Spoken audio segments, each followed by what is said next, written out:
And so let's just take a breath together as we just keep moving along through August, knowing that our theme for the month is living the contemplative life, living the contemplative life. What that means is living a life of reflection, a life of contemplation, a life of meditation, a life of prayer, a life of oneness, a life of conscious oneness with the divine. That's what a contemplative life is all about, just living in that place of center, living in that place of coming from center. I really love that reading. That's one of my favorite readings, How Good to Center Down. How good to center down. It says that our minds seethe with endless traffic. I love that. Our minds seethe with endless traffic. Just think about it, all the stuff that goes on through our minds, seething with endless traffic. Our spirits resound with clashings, with noisy silences, while something deep within hungers and thirsts for the still moment, the resting law. And there is something deep within each of us that is always hungering for that still moment, because it's in that still moment that we connect with the source of our being. It's in that still moment that we connect with who we really are. In that still moment is when we consciously align ourselves with the all that is, align ourselves with the source of our being. And so how good it is to center down. And that's what is required when we are living the contemplative life, centering down, I call it pulling off to the side of the road, taking a deep breath, connecting with the source of our being, connecting with God, connecting with whatever you call it, source, the universe, divine intelligence, doesn't matter what you call it, or nothing at all, but just connecting with our withinness, with that power and that presence and that intelligence that is within us always, that is guiding us, that is directing us, that is showing us the way, that is awaiting our recognition of it always. And when we can connect in that place, and when we can live from that place, that's what living the contemplative life is all about.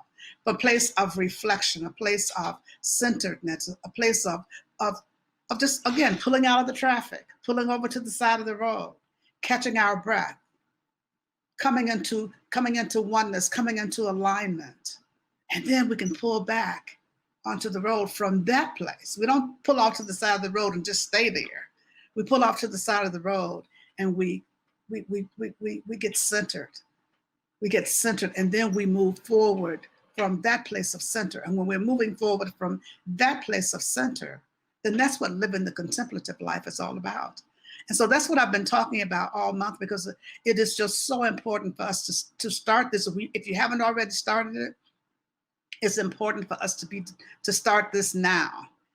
And if you have started it, it's important for us to step it up now. And to be more consciously aware of the contemplative life, be more consciously aware of when we're living from center, be more consciously aware of that power and that presence that is always right where we are, always right where we are, so that we can move out of that traffic, and we can honor that within us that is hungering and thirsting for the still moment. For the still moment that we so desperately need. And in these times, in these days, and all the things that are going on now, we need to have that centering place, that centering time, that time of alignment, that time of knowing that we are right where we're supposed to be, right in the midst of our alignment with the all that is. That's what's important for us to know right now. So just living the contemplative life, living in that place, as I said, of reflection, of contemplation, of meditation, of center, so that we can move through these times, move through what appears to be turbulent times, move through with ease and with grace. And speaking of grace, that's the topic for this week. Growing in grace. Growing in grace. Take a breath. Growing in grace. You know, grace is a nebulous concept. Grace is a nebulous concept. There are different ideas about what grace means, but grace basically has been defined in over the years as unmerited favor. Unmerited favor is something that does not have to be earned. God's grace The quality of grace does not have to be earned by us. It is ours by divine inheritance. It is ours by divine right. Ernest Holmes defines grace as the givingness of spirit to its creation. The givingness of spirit to its creation. Spirit is always giving of itself. And it's that givingness of itself to each of us that is grace. And God is always giving. We don't have to earn it. We don't have to work for it. We don't have to accomplish great things to experience it. We just by being born. An inheritance is something that is ours by the fact that we're born. And so grace is ours by divine inheritance. By divine inheritance. What a relief that is. To know that there's nothing that we can do to accomplish God's grace. There's nothing that we have to do to accomplish God's grace. And there's nothing that we can do that will remove that grace away from us. There's nothing that God does not remove its grace from us because of something we did not do or something we did do or whatever. Grace just is. Grace just is. That's what Ernest Holmes says. Grace just is. And it is up to us to experience it. It is up to us to experience it. It is up to us to open up so that we can be in a place of alignment, so that we can experience the grace of God, so that we can be in a place where we can just experience the grace of God, experience the good of God, experience the life of God. And we can do that just simply by pulling off to the side of the road, getting centered, taking a breath, knowing that God is always right where we are. That power, that presence, that life, that love is always right where we are. Always. You know, I'd like you to try just one thing right now. Just close your eyes just for a moment and just take a breath. And feel that breath in your nostrils as you exhale. And then take another breath in. And then just feel the exhale of that breath. Now just think about the fact that God is closer to you than your breath. That breath that you feel in your nostrils right now, God is closer than that. God is closer than your breath that you feel in your nostrils right now. If you see your hands and your feet, God is nearer than hands and feet. God is nearer than hands and feet. And so all we need to do is just pull off to the side of the road so we can experience the oneness. Experience the oneness that we are with the one. Experience the oneness that we are with the one. Simply by pulling off to the side of the road, moving out of the traffic, being in that place of alignment and allowing ourselves to experience that givingness of God. What does God's grace look like? It looks like whatever it is we may need at any given moment, the needs being met. God's grace looks like anything you can think of, whether it's health or happiness or relationship or relief from pain in the body, financial abundance if you've been experiencing lack, or financial recovery if there has been some kind of chaotic event, healing in a relationship, comfort to the grieving heart, something found that has been lost for a long time, or something that you thought was lost forever, something that you thought was gone, something you had no idea where it was to find it. There's all kinds of little things, everyday graces that happen. There are big things that we call grace, and there are little things that we call grace. Anything that happens that we get to experience the good of God. Anything that happens that we get to really experience and get to know the goodness of God, get to know, as Ernest Holmes says, that there's no place that we can go where we can depart from God's care. When we can get to know that, when we can become more aware of that truth, that the power and the presence of God is always right where we are, that this universe is a universe of good, the universe of good. And we can experience that good over and over and over again, so long as we are in alignment with it. So long as we are in alignment with it. And so that's what we do when we are living the contemplative life. We are always looking to grow in grace, to grow in grace.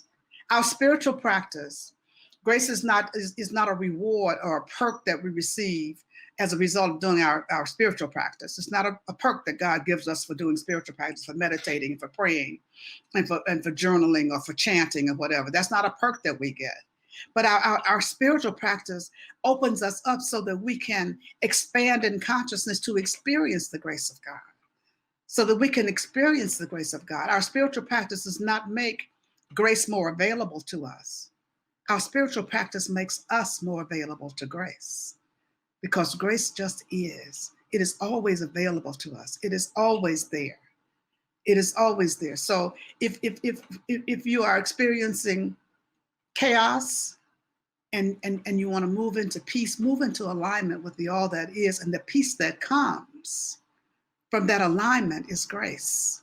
The peace that comes, the peace of mind that comes to us is grace. That is how the grace of God expresses. That is how the grace of God experiences. That's how we experience the grace of God, through peace and peace of mind, through love, through comfort, through health, through wholeness, through wealth, whatever the case may be. That's how we get to experience. That's how we get to experience the grace of God. And we experience it the more we are ourselves. So I'm inviting you to be yourself. As you go through your life, be yourself. Everybody else is already taken. I read that somewhere. Everybody else is already taken. So be yourself. Be yourself. And if you're in a place where you're questioning that, what does that mean? Do you know who you really are? There are times when we need to ask that question: who am I? Who am I really? Is this the way I want to live my life? Is this the way I want to show up in life? Am I showing up as me?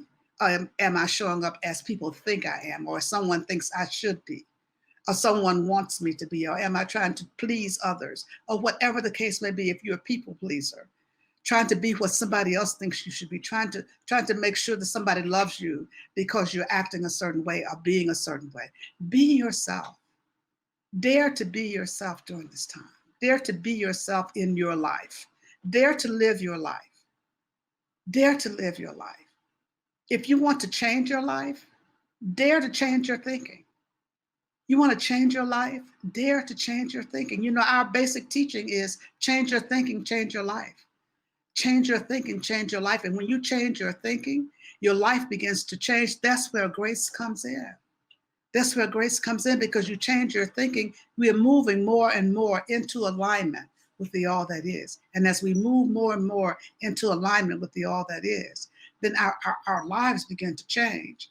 We begin to experience the good of God. We begin to go to a higher level. We begin to go to a higher level. We begin to live on higher plane. And we begin to let go of all the mundane things that we get caught up in.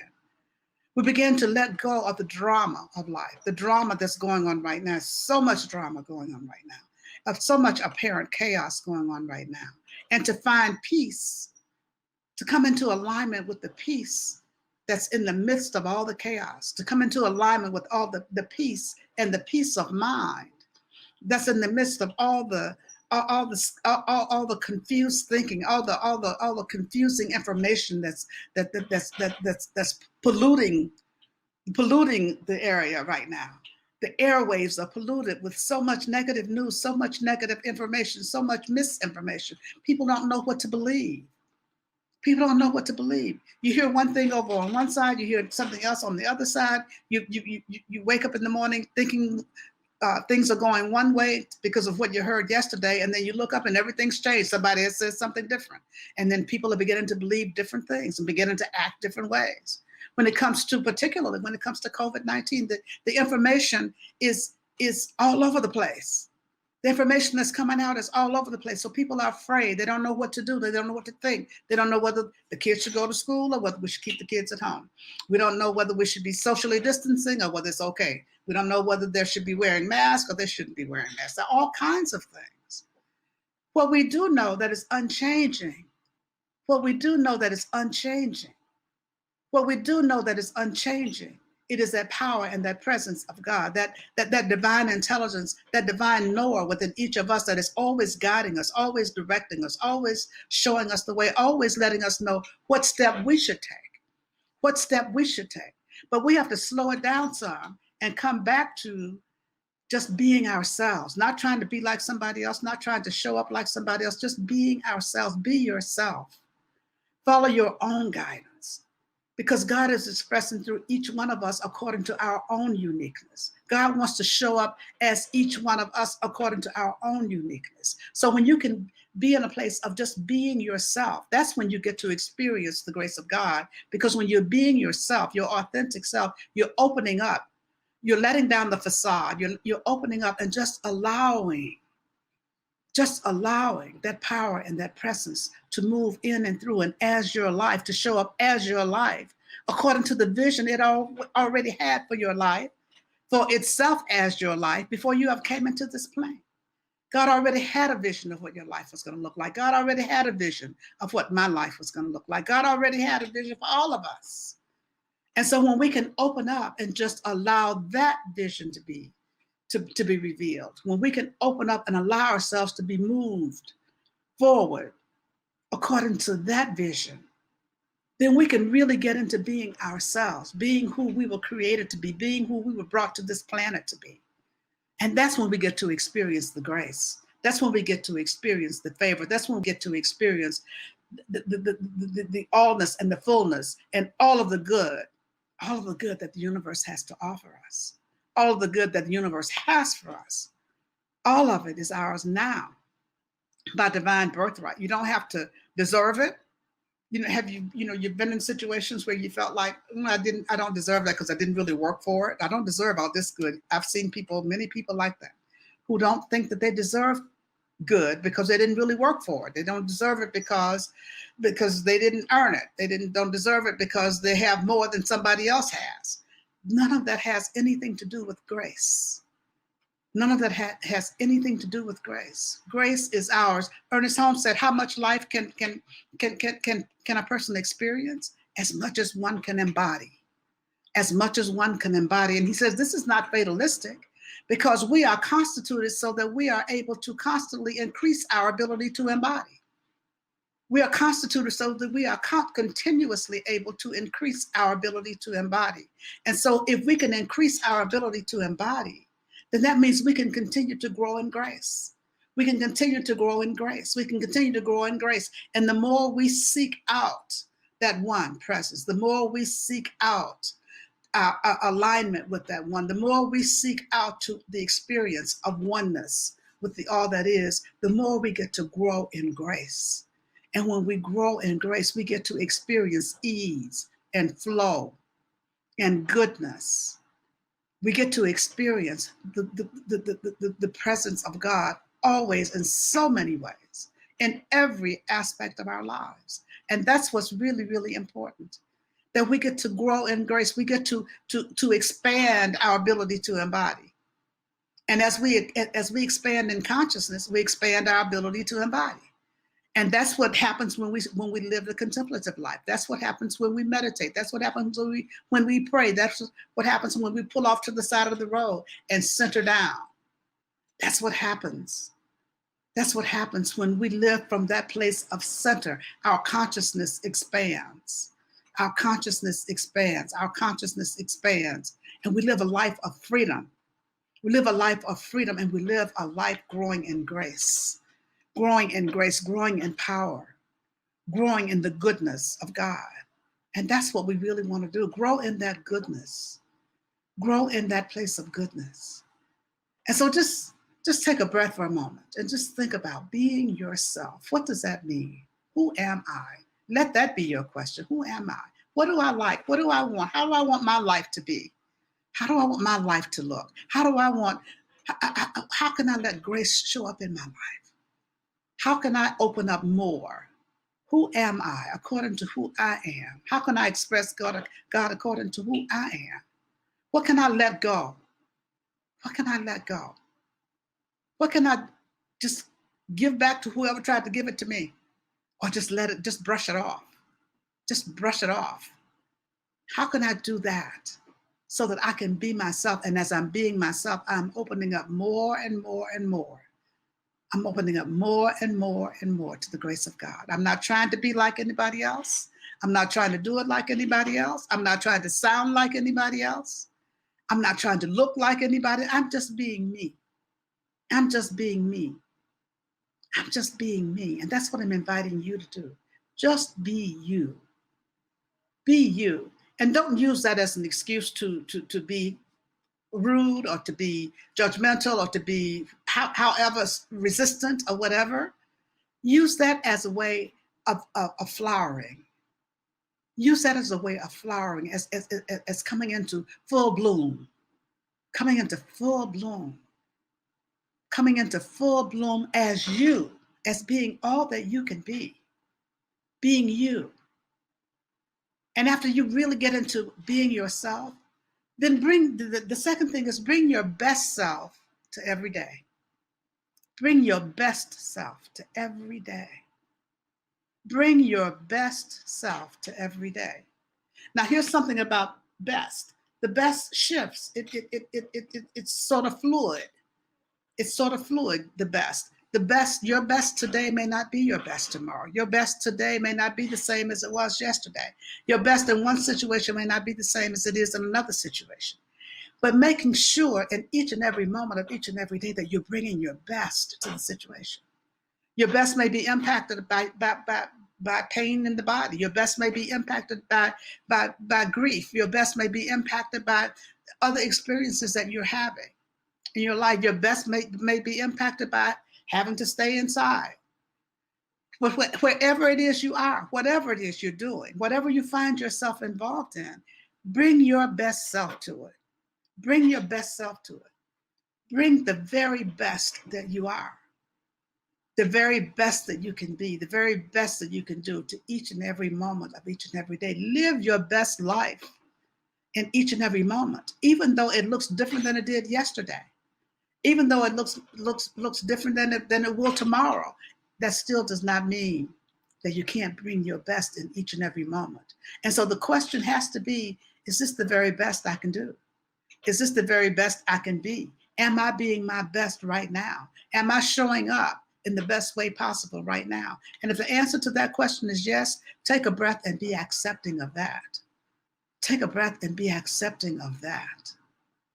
Take a breath and be accepting of knowing that I'm bringing my very best to my life right now. I'm bringing my very best to the presence of God right now. I'm bringing my very best so that I'm open to that presence right now. I'm bringing my very best to this situation right now.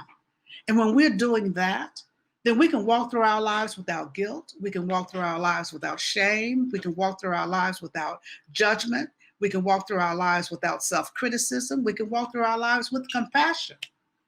Because when we're looking to bring bring our very best to each and every situation, to each and every moment of each and every day, we are doing that from a place of compassion, with an open heart to ourselves, with an open heart for ourselves, first and foremost.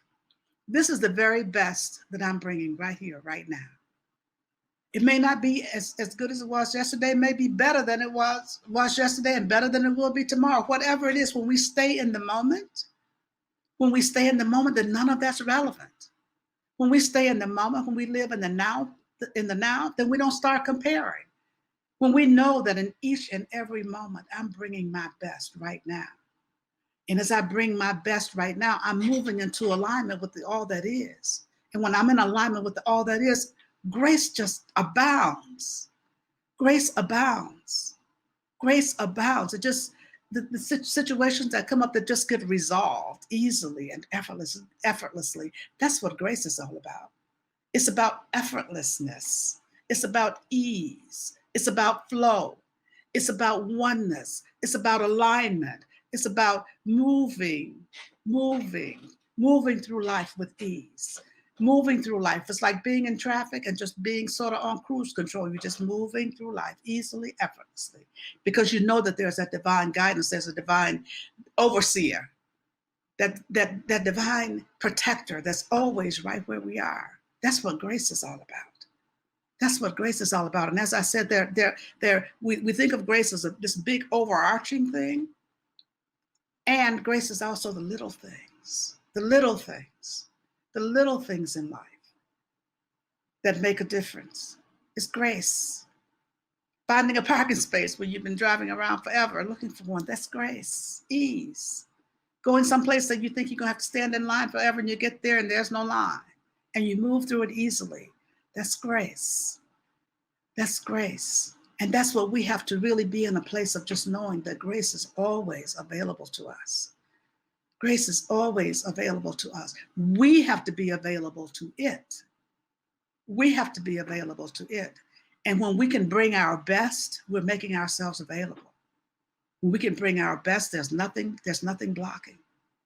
There's nothing blocking. And so the other thing I want you to keep in mind is just saying yes to God's grace. Saying yes to grace. Saying yes to God's grace. And you know, when we say yes to God's grace, that means that we have just surrendered to it. We have surrendered to it. We've surrendered our need to fix things.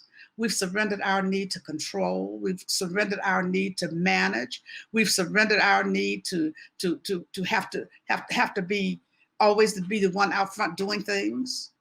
We've surrendered all of that. We've surrendered all that. And when we surrender, we say yes to God's grace, then we move into a place of allowing. We move into a place of allowing God to show up. We move into a place of allowing God to the answer, allowing God to show us the answer, allowing God to be the answer that it always is, but to show up as the answer to whatever it is. We allow God to show up as needs being met. We allow God to show up as bills being paid. Even though we didn't have the money, even though we didn't have enough money, even though we didn't have whatever it is we thought we needed to take care of it, when we can take our hands off it and move out of efforting, and move out of struggling, and move out of that consciousness of drama.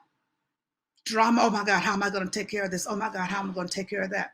When we move out of that place of worry, when we move out of that place of stress, when we move into that place of ease, when we move into that place of trust, because trust is a big factor in grace. When we move into that place of trusting God more than we trust anybody and anything, that place of knowing that all needs are met in each and every moment.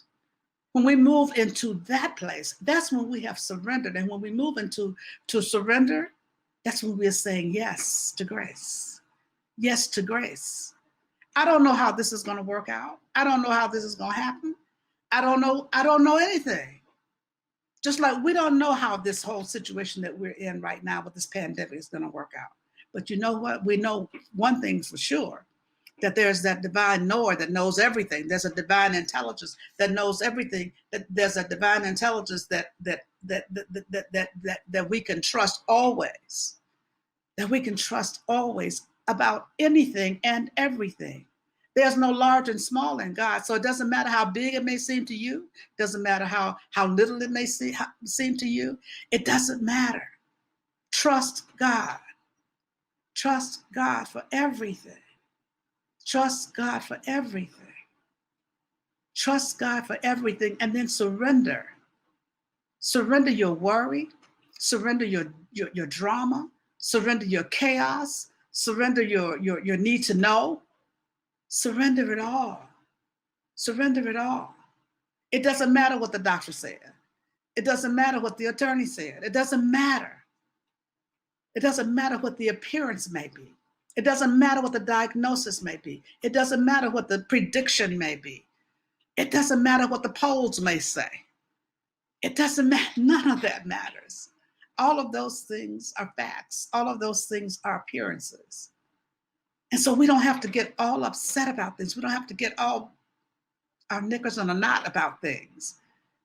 We can just take a breath, step back, pull off to the side of the road, center down, and just allow it to unfold. Say yes to God's grace. Say yes to ease. Say yes to effortlessness. Say yes to moving forward in your life. Say yes to moving forward. Say yes to guidance and direction. When you don't know, say yes to that divine guidance, that divine knower that does know. When you're feeling scared, say yes to that courage from within. Say yes to that protector that's within us. That's what grace is all about. That's what grace is, knowing that we are always protected. Grace is God's love and provision that's always provided for us, that's always given to us, that's already been given to us. That givingness of spirit to his creation is what grace is. The givingness of spirit, God has already given it all of itself.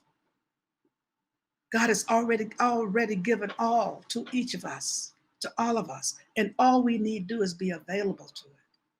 All we need to do is be available to it. All we need to do is open up to it. All we need to do is let go of those things that would block. And so we are saying yes to God's grace when we can let go of judgment, when we can let go of judgment against others, judging others, criticizing others, when judging ourselves, criticizing ourselves, blaming others. When we let go of all that stuff, blame and shaming and guilt and regrets and finger pointing and anything that would separate us, when we can let go of that sense of separation, when we can let go of those things that keep us into that them and us syndrome, that keep us divided,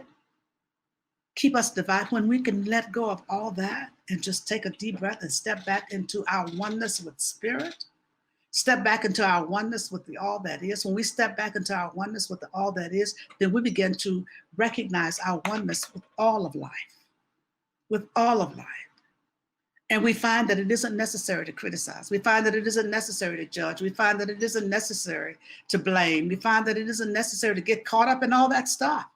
We move back into the truth of oneness, and just allow life to unfold, allow things to evolve, And we don't have to get caught up in the dust storm. We don't have to get caught up in the whirlwind.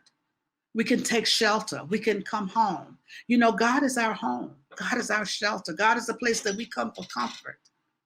We can come home. We can come home out of the storm. We can come home out of the rain. We can come home out of the wind. We can come home out of the turmoil. We can come home, close our doors, take a breath, center down, and let the storm pass right on by. Let the storm pass right on by. That's what grace is. That's what grace is. When the storm passes us by, that's grace. When the winds and rains come, and the rock on which we stand is solid ground, and we stand on this solid ground, that's grace. Because the winds and the rains pass us by. The winds and the rains pass us by. And even sometimes when they don't, we may be blown about, but we're not knocked down. We're not defeated by it. That's what grace is all about. And so we learn to grow in grace to the degree that we learn to expand in consciousness. We learn to expand in consciousness by spending more and more time with the divine, spending more and more time in that place of oneness, spending more and more time practicing the presence of God. That's how we grow in grace. We grow in grace. We grow in grace when we give up the struggle. Life doesn't have to be a struggle. Life doesn't have to be a struggle. Life doesn't have to be a struggle. When we can move into the flow, when we are struggling, we know we're not in the flow. So take a deep breath, take a step back, and say yes to grace.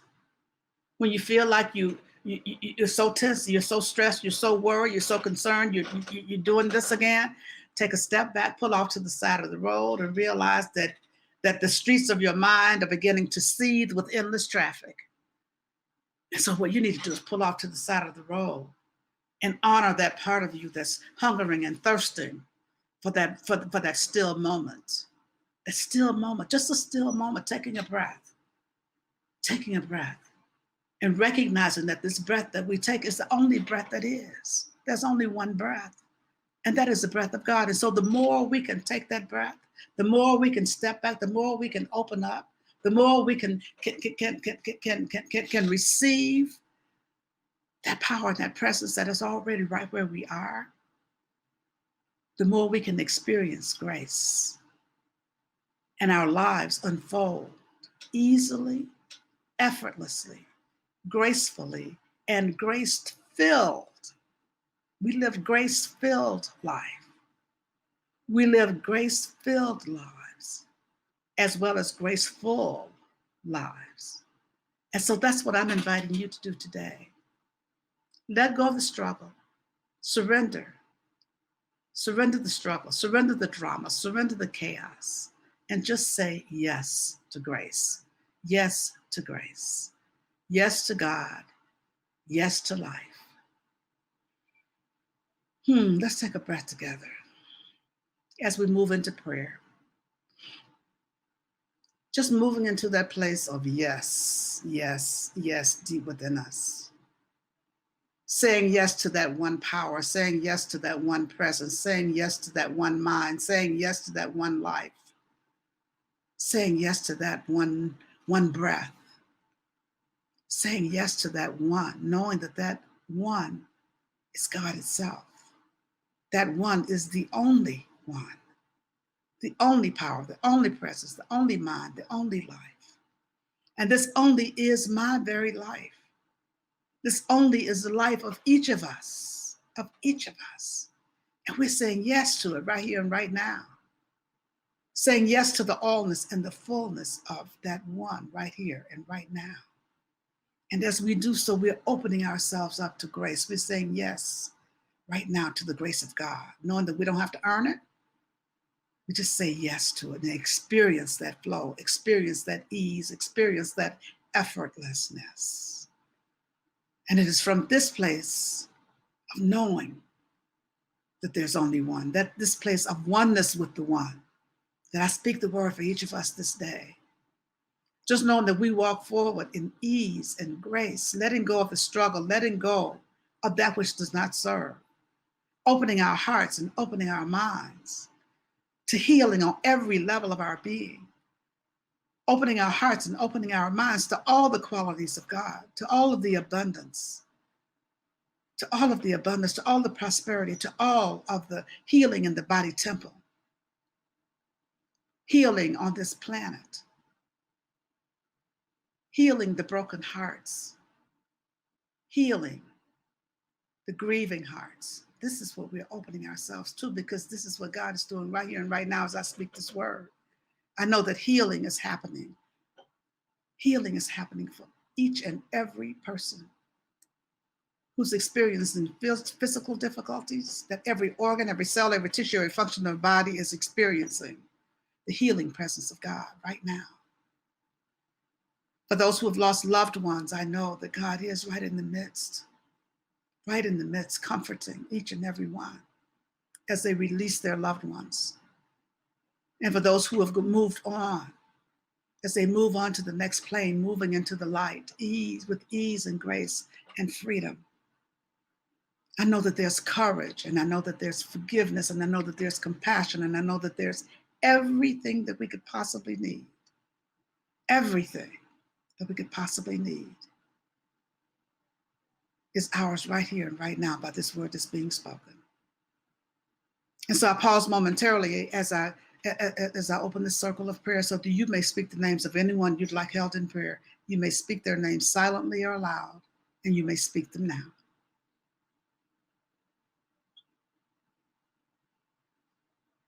And so for all those whose names were spoken here this day, I know that God is right where each person is, right where each of them is, God is, in the midst of every situation, every circumstance. This prayer goes out to first responders everywhere, to those essential workers everywhere who are caring for more and more and more people. I know that this prayer goes out to everyone, everywhere, who needs a prayer this day. For God is. God is. And that's all we ever need to know. And so I simply say in this moment, thank you, Father, Mother God. Thank you, infinite presence. Thank you, infinite presence. Thank you, Divine Mother. For everything, thank you. I know that all is well, and I simply allow it to be. And so it is.